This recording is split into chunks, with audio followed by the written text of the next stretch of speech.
My name is Catherine Weibel. I'm a senior in math and physics at the University of Arizona and a 2019-2020 Beckman Scholar. I'm going to present some of the work I've been doing focused on how biophysical protein properties impact molecular evolution.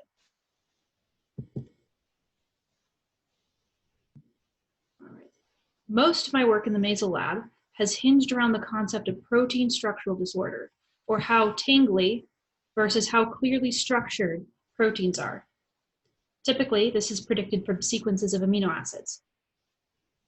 In general, structural protein disorder helps avoid misfolding and aggregation and promotes the development of new structures, but also impedes the efficacy of protein folding, which has the potential to impact function.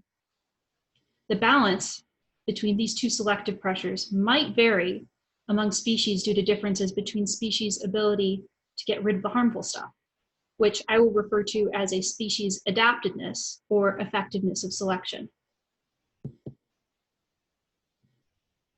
With this in mind, I've been working to answer the question, just how does selection act on protein disorder, looking specifically at vertebrate species.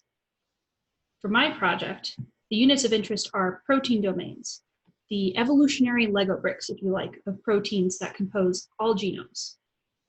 Going in, I expected to find that high levels of disorder are risky enough that species with more effective selection have protein domains with less disorder. In order to be able to study this, I needed to come up with a way to quantify two things: individual species adaptedness and the general level of domain disorder in individual species. For starters, we couldn't just take an average of species domain disorder, because the whole point of this project is to compare between species, and species all have different protein domain compositions, i.e., not all species have the yellow or pink domains present. The other thing is that conservatively sized data set I'm working with has 60 million annotated protein domains across 118 species, so some computational skullduggery was necessary. We had to take a slightly more sophisticated approach and instead used mixed linear models, which take the usual line fitting approach, but in this case fitting a relationship between predicted disorder and species, except with a random subgrouping parameter so that we could control for protein domain composition and then extract species effects on disorder that are comparable to each other. Next, I needed to come up with a way to measure the species effectiveness of selection. Fortunately, the ability to pick and choose is reflected in patterns of synonymous codon usage, or in the preferences of using one codon to code for amino acid over others.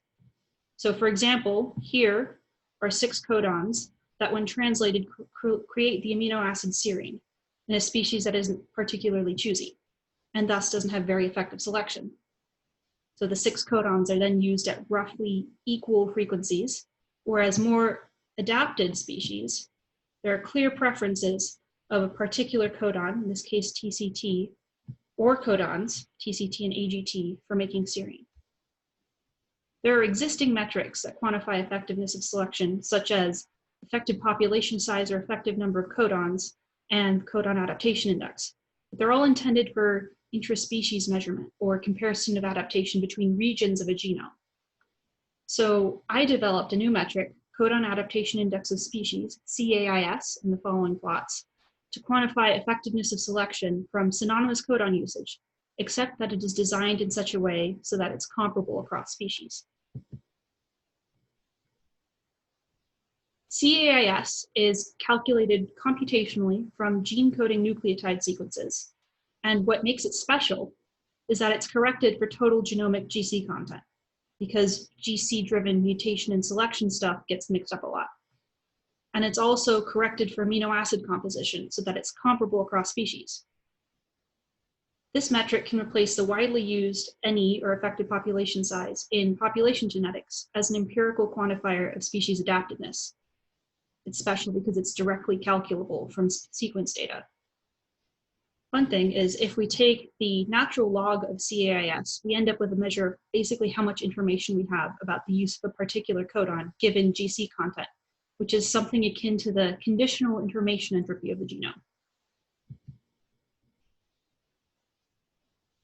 So CAIS actually works in measuring effectiveness of selection.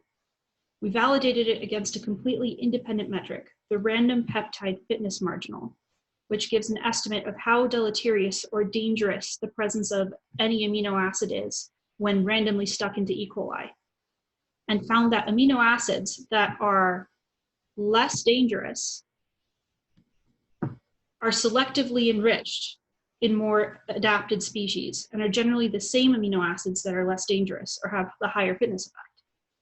This result is particularly cool because vertebrates and E. coli are extremely different organisms at almost every level, be it metabolism, reproduction, or even environment.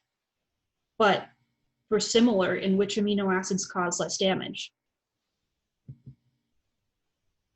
So using CAIS, which we're now confident is a decent qualifier of species adaptedness, I found that well-adapted or more effectively selective vertebrate species have protein domains with more structural disorder than poorly adapted species. This indicates that structural disorder is favored, so that perhaps the possibility of new, more disordered structures is worth the risk of protein dysfunction. I'm in the process of poking a little further into the relationship between ISD and effectiveness of selection to see if enrichment in domain disorder extends to subgroupings of domains. In particular, whether this relationship is a long-term thing that's consistent across the first proteins versus the recently born domains, domains younger than 1.5 billion years old. From the plots shown, more adapted vertebrate species consistently have higher disorder levels in both ancient and young domains. This is really surprising in the light of some other work from the Maisel lab. The surprise comes from the recent preprint James et al. That found that recently born protein domains are more disordered than ancient domains. From my results, species that are more adapted have higher disorder domains, which is consistent across age groups.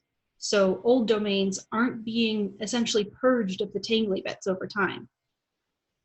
This has some significant implications for molecular evolution. First, the age disorder relationship we see in front of us can't be explained by the birth of a domain at high disorder and modification to less disordered states over time, but instead by complete loss of the highly disordered domains over time. And the fact that despite environmental fluctuations and random niche finding events, we can see appreciable long-term trends in the biophysics of the building blocks of life that for now span across vertebrates.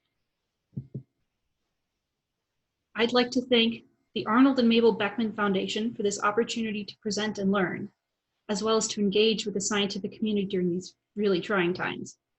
I'd also like to thank the Maisel Lab, in particular my PI, Dr. Joanna Maisel, and my amazing mentor, Dr. Jennifer James. Thank you for listening.